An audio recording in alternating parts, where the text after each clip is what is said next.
आज का जो क्लास है यानी इसमें हम एडजस्ट एंट्री पास करेंगे एक क्रूड एक्सपेंस के लिए, एक क्रूड इनकम के लिए, फ्री बेड एक्सपेंस के लिए, अनअर्न इनकम के लिए, क्लोथिंग स्टॉक के लिए और बेड डेट्स के लिए। इसके लिए यानी सारे के लिए हम एडजस्ट एंट्री पास करते हैं। तो देखिए क्या कहते हैं पास दी एडजस्ट एंट्री ऑन December 31, 2015, 31 दिसंबर 2015 पर यानी आप ये एडजस्ट एंट्री पास करें। तो क्या कहते हैं number first 4 months interest expense is due 4 महीने के लिए इंटरेस्ट एक्सपेंस ड्यू है ऑन लोन, जो हमने कर्जा लिया था यानी 30,000 हमने कर्जा लिया था बैंक से, टेकन फ्रॉम बैंक से जो हमने लिया था। Interest rate is 12% per annum, जो इंटरेस्ट का जो रेट है वो 12% है, 12% है। तो 4 महीने के लिए किया है ये ड्यू है। तो पहले यानी अमाउंट हम किस तरह कैलकुलेट करेंगे, ये तो आसान है। पहले ये किया है ये एक्रूड एक्सपेंस है। तो जब हम एडजस्ट एंट्री पास करते हैं देखें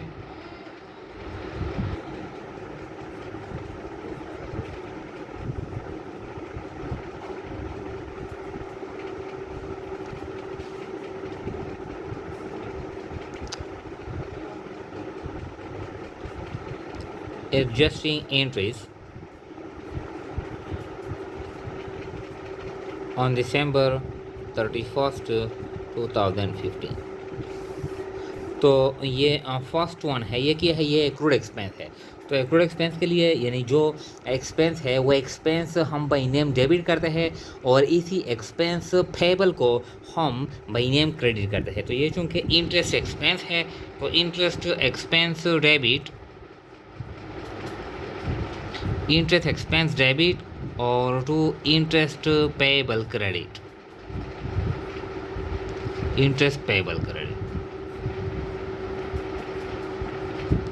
यानी अमाउंट कितना है, यानी अमाउंट है यहाँ पर नरेशन लिखेंगे to record accrued, to record accrued interest expense. ये 4 महीने के लिए हम रिकॉर्ड करते हैं। तो देखिए हमने 30,000 लोन लिया है, 30,000 पे हम 12% यानी हम देते हैं एनुअल सालाना। तो 12×3=36 यानी 3,600। ये क्या है ये 1 साल के लिए है, मतलब ये है कि ये 12 महीने के लिए है। तो जब ये 12 महीने के लिए है तो पर मंथ 12×3=36 300 रुपये पर मंथ, 300 रुपये यानी इंटरेस्ट आता है। अब ये 4 महीने के लिए तो 300 ज़रबे 4 कितना बनता है 3×4 = 4 महीने के लिए जो अमाउंट बनता है वो है 1200। तो इंटरेस्ट एक्सपेंस डेबिट और इंटरेस्ट पेबल क्रेडिट, इस तरह हम एडजस्ट एंट्री पास करेंगे एक्रूड एक्सपेंस के लिए। जो भी एक्सपेंस है एक्सपेंस को बाई नेम डेबिट करेंगे और इसी एक्सपेंस पेबल को हम क्रेडिट करेंगे। ये हो गया, ये फर्स्ट एंट्री है। सेकेंड, अब देखिए सेकंड क्या कहता है 2 मंथ्स एम्प्लॉइज सैलरी और नॉट पेड ₹50,000। 2 महीने के लिए हमने यानी एम्प्लॉय को सैलरी अदा नहीं की है, मतलब यह है कि ये एक्रूड सैलरी एक्सपेंसेस है। तो यह भी आसान है, यानी सैलरीज एक्सपेंसेस डेबिट,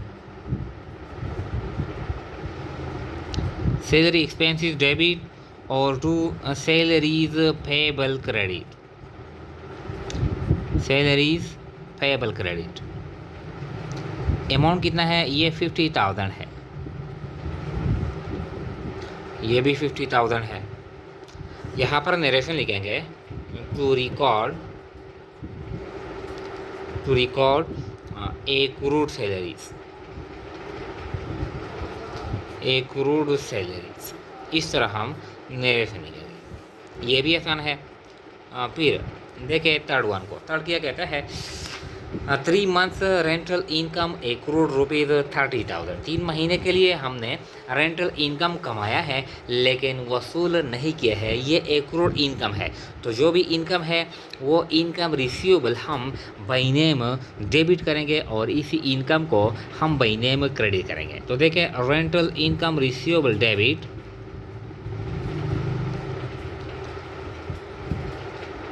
या रेंट रिसीवेबल डेबिट जो भी है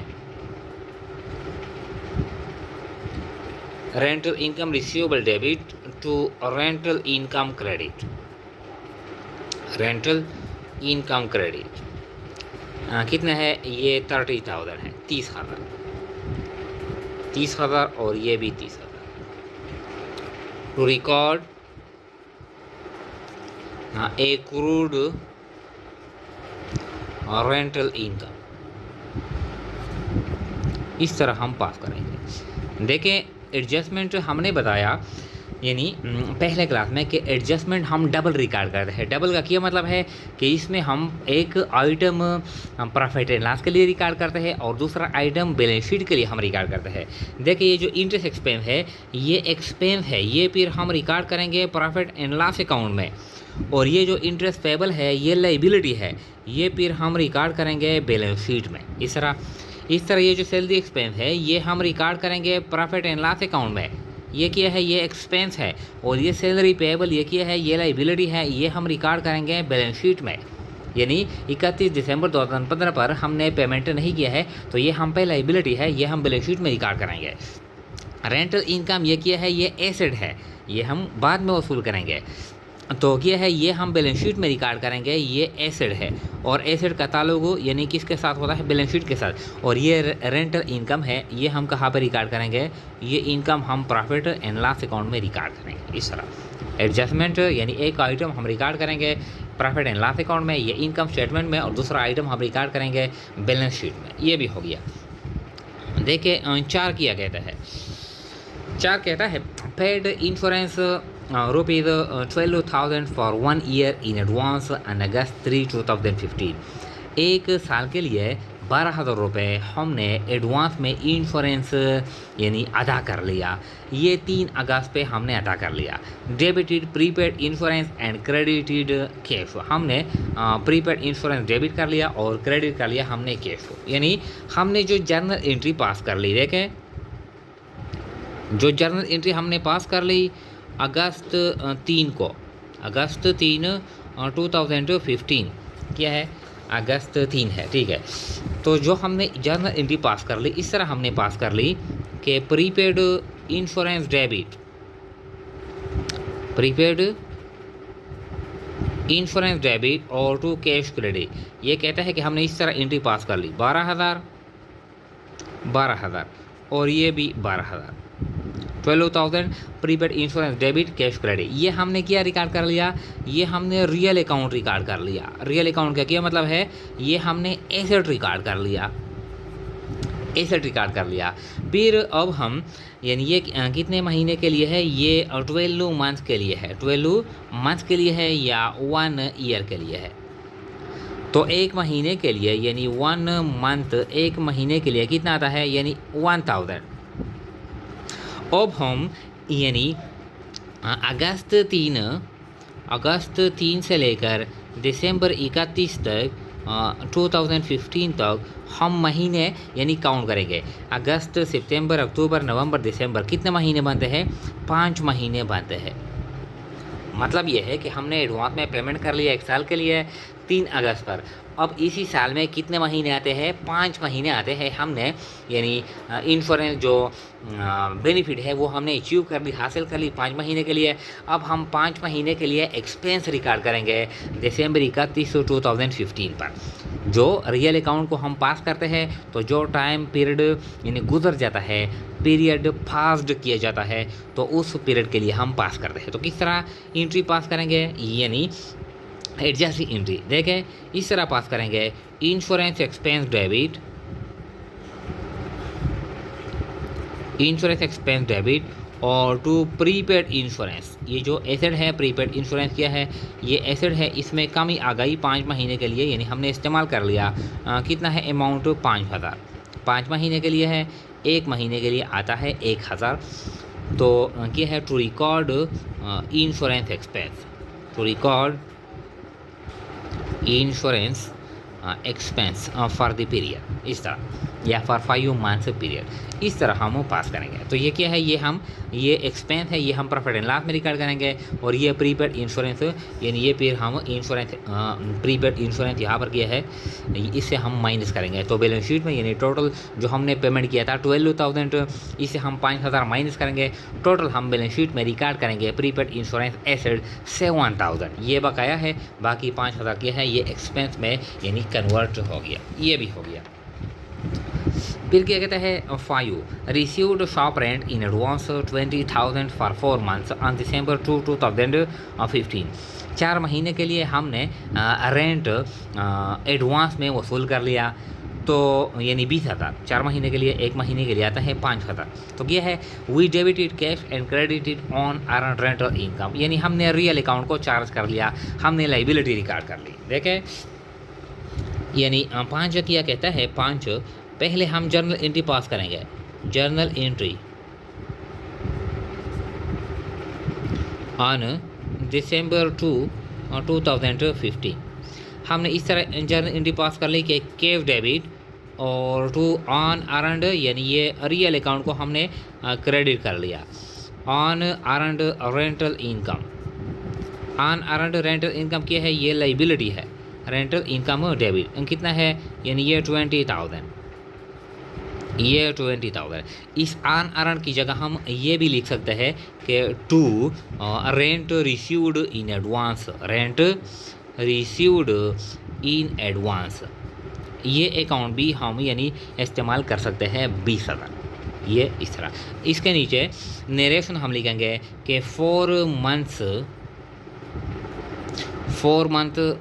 रेंट रिसीव्ड इन एडवांस, 4 महीने के लिए हमने एडवांस में रेंट वसूल कर ली।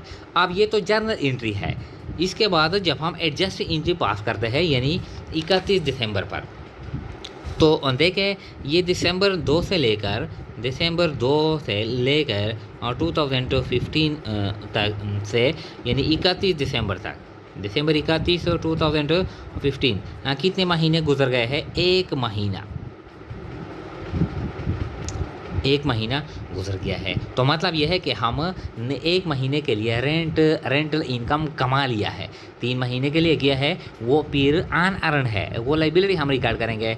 1 महीना हमने यानी रेंट कमा लिया। तो किस तरह एंट्री पास करेंगे, जो टाइम पीरियड गुजरा हुआ है, यानी यहाँ पर हमने रियल अकाउंट को चार्ज कर लिया है। रियल अकाउंट ये लाइबिलिटी है। जब रियल अकाउंट को हम जर्नल एंट्री पास करते हैं, इनिशियल रिकॉर्ड पास करते हैं, तो जो एडजस्ट एंट्री हम पास करेंगे, तो जो टाइम पीरियड गुजर गया है उसके लिए हम एडजस्ट एंट्री पास करेंगे, यानी 1 महीना यानी टाइम गुजर गया है। तो देखें किस तरह पास करेंगे।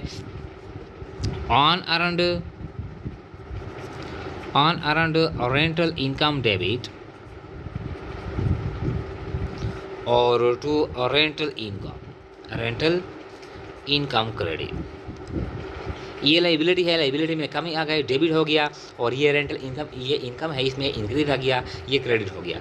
तो ये 20,000 है, 4 महीने के लिए है। 1 महीने के लिए कितना आता है, 5,000। तो 5,000 और ये भी 5,000। नरेशन में लिखेंगे टू रिकॉर्ड यानी रेंटल इनकम। इस तरह हम यानी एडजस्ट एंट्री पास करेंगे, ये आसान है।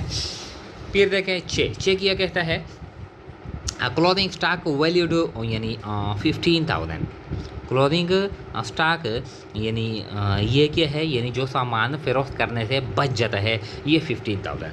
तो जो क्लोथिंग स्टॉक है या ओपनिंग स्टॉक है, इसका जो ताल्लुक है ये ट्रेडिंग अकाउंट के साथ है।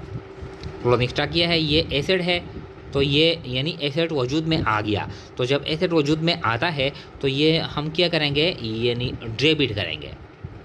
Clothing stock debit, clothing stock का जो ताल्लुक है ये ट्रेडिंग अकाउंट के साथ है। Clothing stock debit to trading account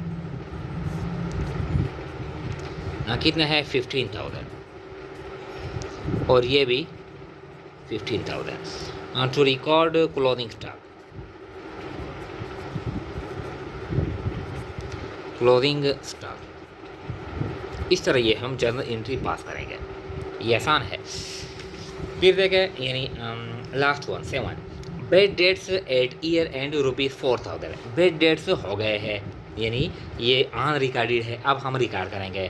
तो जब बेड डेट्स हो जाता है इस क्वेश्चन में, यानी क्या है प्रोविजन वगैरह ये सब नहीं है, बेड डेट्स हो गए हैं। तो जब बेड डेट्स यानी हो जाता है, देखे जब हम यानी क्रेडिट सेल हम करते हैं, देखे पहले हम जब क्रेडिट सेल्स हम करते हैं तो इस तरह हम एंट्री पास करते हैं कि account receivable debit, account receivable या डेबिट करते हैं या हम डेबिट करते हैं सॉन्ड्री डेटर, सॉन्ड्री डेटर दोनों हम यानी इस्तेमाल करते हैं, रिकॉर्ड कर सकते हैं। जब हम क्रेडिट सेल करते हैं तो इस तरह हम एंट्री पास करते हैं अकाउंट रिसीवेबल डेबिट या सॉन्ड्री डेटर डेबिट और टू सेल्स क्रेडिट, इस तरह एंट्री हम पास करते हैं। मिसाल के तौर पर हमने 40,000 यानी सामान उधार पे यानी हमने फ़रोख्त कर लिया, यानी यहाँ पर नरेशन लिखेंगे सोल्ड गुड्स ऑन क्रेडिट, उधार पे हमने सामान फ़रोख्त कर लिया। अब ये जो सन्ड्री डेटर है या अकाउंट रिसीवेबल है, इसमें से कुछ बेड डेट्स बन जाता है, ऑन कलेक्टेबल बन जाता है, इसमें डिक्रीज आता है। तो जब इसमें डिक्रीज आता है तो मतलब यह है बेड डेट्स वजूद में आते हैं।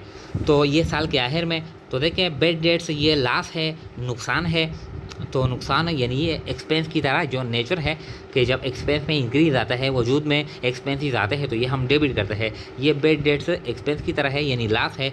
जब बेड डेट्स वजूद में आते हैं तो बेड डेट्स हम यानी डेबिट करते हैं, बेड डेट्स डेबिट। और ये जो सन्ड्री डेटर है ये अकाउंट रिसीवेबल है, इसमें कमी आती है, एसेट है, जब एसेट में कमी आती है तो ये हम इस तरह क्रेडिट करते हैं कि टू अकाउंट रिसीवेबल या मिसाल के तौर पर टू सन्ड्री डेटर, जो भी हम रिकॉर्ड करते हैं कितना है यानी 4,000 है। तो 4,000 यानी बेड डेट्स डेबिट और 4,000 यानी अकाउंट रिसीवेबल या सन्ड्री डेटर क्रेडिट। यहाँ पर नरेशन में लिखेंगे to record bad debt, bad debts. इस तरह यानी हम यानी एडजस्ट एंट्री पास करेंगे। अब क्या होगा, ये बेड डेट्स हम यानी प्रॉफिट एंड लॉस अकाउंट में रिकॉर्ड करेंगे, ये एक्सपेंस है। और फिर क्या है यानी ये जो सन्ड्री डेटर है ये अकाउंट रिसीवेबल है, जब हम बैलेंस शीट में ये रिकॉर्ड करते हैं तो इससे फिर ये बेड डेट्स फिर माइनस भी करेंगे। इस तरह हम यानी एडजस्ट एंट्री पास करते हैं।